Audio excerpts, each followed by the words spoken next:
CSAT के regarding पूरी detail strategy पढ़ेंगे, क्या क्या सोर्सेज हैं, क्या हमारा सिलेबस है, कब तैयारी करने का बेस्ट टाइम होता है। तो जैसा कि मेरी हर स्लाइड के अंदर ये होता है कि CSAT can not make you an IAS officer but it can stop you. CSAT आपको आईएएस बना नहीं सकता, लेकिन बनने से रोक सकता है, और काफ़ी होनहार बच्चों को रोका भी है। कुछ एग्जाम्पल तो आपके बीच में ही बैठे हुए हैं, ठीक है ना।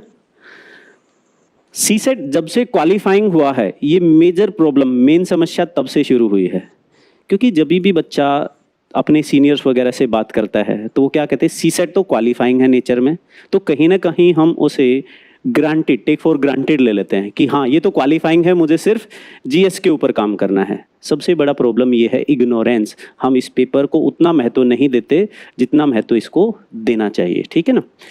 क्वालिफाइंग का मतलब है हमें 33% लेके आने हैं, इसमें 66 पॉइंट समथिंग या 67 मार्क्स लेके आने हैं, लेकिन हर बार पेपर का लेवल तो एक जैसा नहीं रहता। यूपीएससी ने पिछले 3-4 साल में ये क्लियर मैसेज सेंड कर दिया है कि हम 2 पेपर बना रहे हैं। यूपीएससी पूरा टाइम दे रही है 2 पेपर सेट करने के लिए, उनके लिए क्वेश्चंस तैयार करने के लिए, और उनकी उम्मीद अभ्यर्थियों से, छात्रों से भी यही एक्सपेक्टेशन है कि बच्चे भी दोनों पेपर के लिए तैयारी करके आएंगे, ठीक है ना। अब देखो रफली कर क्या दिया है यूपीएससी ने, सीसेट और जीएस की कट ऑफ लगभग समान के करीब आ गई है, ठीक है ना, थोड़ा ही फर्क रह गया है, ठीक है ना। अब बच्चे 85, 88, 90 नंबर तक की कट ऑफ जा रही है, और सीसेट में 67 मार्क्स चाहिए होते हैं, लेकिन वो 67 लाने के लिए इतनी मेहनत करनी पड़ रही है, ठीक है।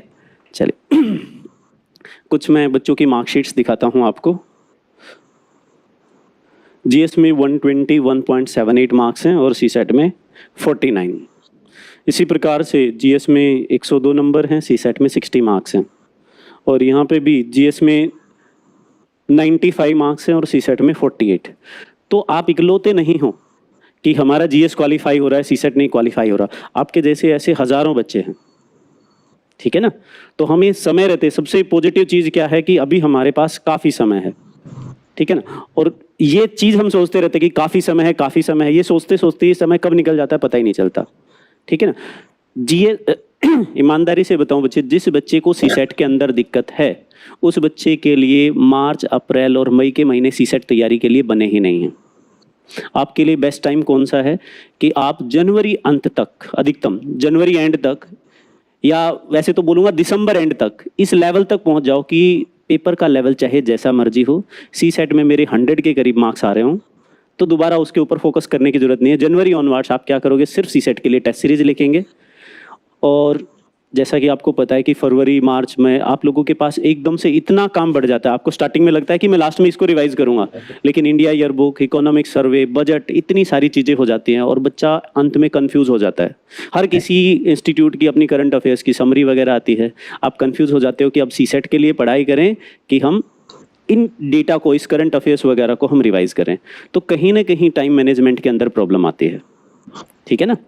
और कुछ लोग ये बोल देते हैं कि एग्जाम के जितना पास हम सीसेट की तैयारी करेंगे उतने ज़्यादा फॉर्मूला हमारे दिमाग के अंदर रहेंगे। ऐसा कुछ नहीं है बेटा। एग्जाम के टाइम पे, उस टाइम पे तो आपको सिर्फ रिवाइज करना है, और सिर्फ रिवाइज है। सीसेट जो है ऐसा नहीं है, जीएस की तरह नहीं है कि जितना पढ़ोगे और वो डेटा आपको याद रहेगा।